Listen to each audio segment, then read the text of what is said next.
Salut à tous et bienvenue sur ce Daily Crypto où je vous condense les actualités crypto et blockchain de la journée. Et aujourd'hui on va voir entre autres la sénatrice Cynthia Lummis qui défend le Bitcoin au Sénat américain, le CME qui fait les premiers pas dans la délivrance de produits financiers sur 11 altcoins, Shiba Inu qui séduit de plus en plus les baleines d'Ethereum, ou encore la technologie blockchain qui pourrait avoir un impact sur la réorganisation de la ville de Melbourne, d'Hollywood et du séquençage d'ADN. Bref, je vais vous parler de tout ça et du reste des actualités de la journée. Mais avant de rentrer dans le vif du sujet, je vous rappelle que mes vidéos ont un but informatif et que je ne suis pas un conseiller financier, et je vous invite également à venir me suivre sur Twitter et mes autres réseaux sociaux que vous trouverez en description. Et bien sûr, si vous appréciez ce format, pensez à défoncer le pouce bleu et à vous abonner pour être notifié dès que je sors une nouvelle vidéo, pour ainsi être au courant des dernières actualités du monde crypto. Et commençons avec l'état du marché en ce samedi avec un marché qui reste majoritairement dans le rouge, mais on a quand même quelques projets qui surperforment le marché avec par exemple Engine, Run et Safe qui font un plus 4%, ainsi que Monero qui fait un plus 7%. Et la crypto du jour sera Engine, donc rendez-vous en fin de vidéo si vous voulez en savoir plus sur ce projet. Mais passons sans plus attendre aux actualités de ce samedi 9 avril 2022. On débute les actualités du samedi avec les déclarations à la Bitcoin 2022 de Cynthia Lummis, une sénatrice américaine reconnue comme étant pro-crypto et qui défend la cause de l'écosystème au Sénat américain. Tout d'abord, lors d'une discussion avec Marco Santori, le directeur juridique de Kraken, elle a débuté en disant qu'à ses débuts au Sénat, elle s'est rendue compte que beaucoup de sénateurs avaient très peu de connaissances sur l'écosystème crypto, et donc avec d'autres sénateurs, ils ont commencé à mettre en place des sessions d'information, mais l'été dernier, on a eu la mise en place de l'infrastructure bill signée par Joe Biden, qui contenait un élargissement de la définition d'un broker à l'ensemble des acteurs crypto, ce qui aurait contraint tous les acteurs proposant des services crypto à récolter des informations personnelles sur leurs clients, ce qui est impossible pour certains acteurs et de facto elle aurait entraîné une fuite d'une partie de l'industrie en dehors des USA. Et pour contrer cette législation, Cynthia Lummis et un groupe de travail sont en train de travailler sur un projet de loi qui sera, je cite, un cadre législatif visant à ce que les innovations ne soient pas entravées. À savoir qu'elle s'est aussi exprimée au sujet des MNBC en disant que la Fed et le Sénat sont bien conscients que le yuan numérique est un outil de surveillance, et à ça elle a ajouté qu'elle pensait que les USA auront des stablecoins privés mais pas de MNBC émises par la Banque centrale. Et finalement, elle a défendu la cause de Bitcoin en ajoutant que le Bitcoin sauve des vies en permettant par exemple à des populations dans des régions en guerre ou sous des régimes totalitaires de se servir du Bitcoin pour conserver la valeur de leurs économies, mais également pour subvenir à leurs besoins les plus essentiels comme le logement ou la nourriture. En gros, Cynthia Lummis pense que le Bitcoin est un formidable outil d'émancipation, et avec d'autres sénateurs, elle est en train de travailler pour que les politiques américains soient informés sur ces secteurs, et elle travaille également à une législation qui encadre les cryptos, tout en permettant l'innovation, contrairement au Parlement européen qui, je vous le rappelle, veut empêcher la population d'utiliser des clés privées et de détenir eux-mêmes leurs cryptos. Bitcoin gave them the ability to fight back, to save lives, to send them water and find medicines and buy them immediately. On reste aux États-Unis avec aujourd'hui le CME qui va proposer des taux de référence pour 11 altcoins. Pour rappel, le CME ou le Chicago Mercantile Exchange est l'un des deux principaux et le plus ancien marché de contrats à terme aux USA, et donc il s'agit d'une place d'échange où sont vendus et achetés des contrats futurs sur différents secteurs, allant de l'agriculture aux métaux et bien d'autres secteurs. Et donc désormais ils vont proposer des taux de référence pour par exemple Cardano, Solana, Polkadot et 8 autres altcoins. Et concrètement, ces taux de référencement sont un prérequis impératif avant de mettre en place des ETF ou des contrats à terme sur un actif. Donc en gros, pour faire très simple, le CME vient de mettre en place la première brique d'un système qui permettra à l'avenir aux institutionnels d'investir sur 11 altcoins et démontre ainsi l'intérêt grandissant des institutions pour le secteur crypto.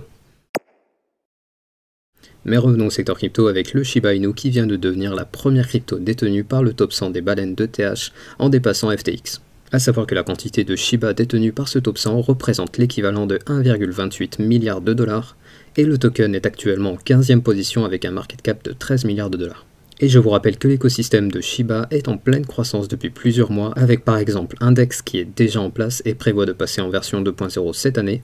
ou encore un Metaverse qui serait en développement avec une vente de terrain qui ne saurait tarder,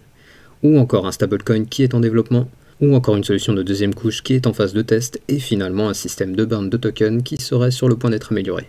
Bref, vous l'avez compris, on a ici beaucoup de projets et beaucoup de promesses, et les baleines d'Ethereum sont en train de miser gros sur le futur de Shiba Inu, et si l'équipe du projet parvient à délivrer, je ne sais pas vraiment si on pourra encore qualifier le Shiba Inu de meme coin, et d'ailleurs je suis très curieux d'avoir votre avis sur cette question en commentaire.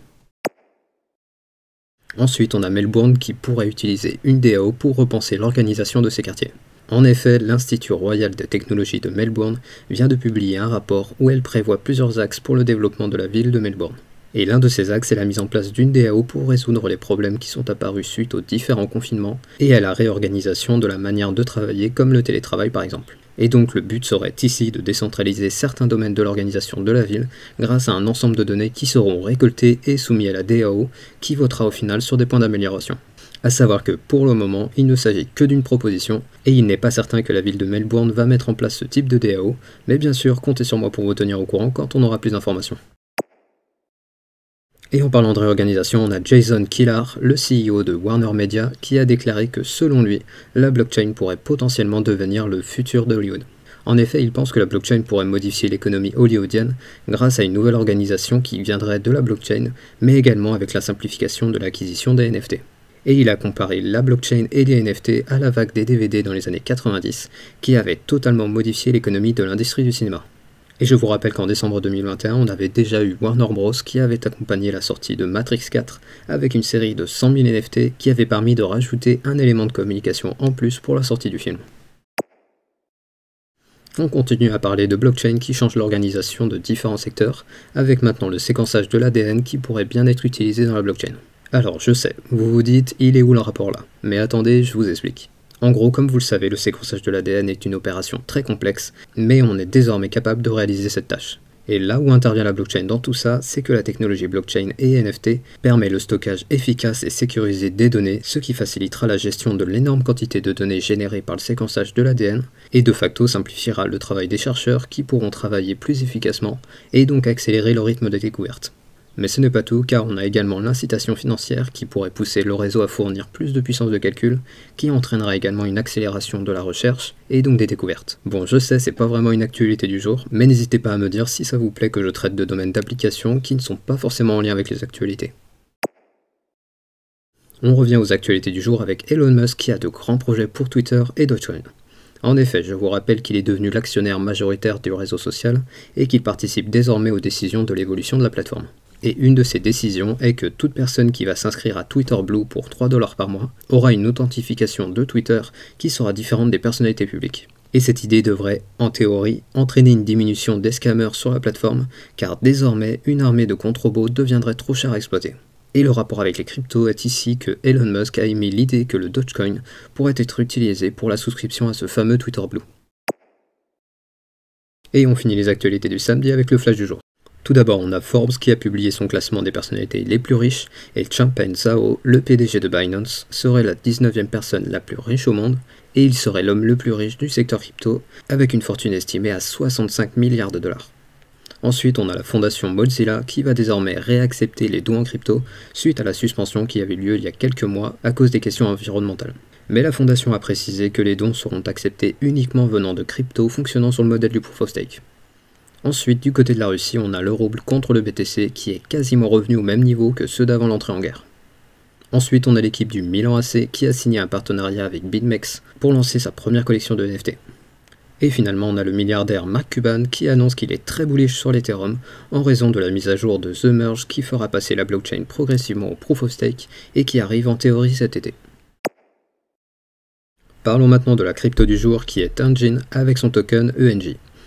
Alors tout d'abord, le projet est actuellement en 67e position avec un market cap de 1,57 milliard de dollars.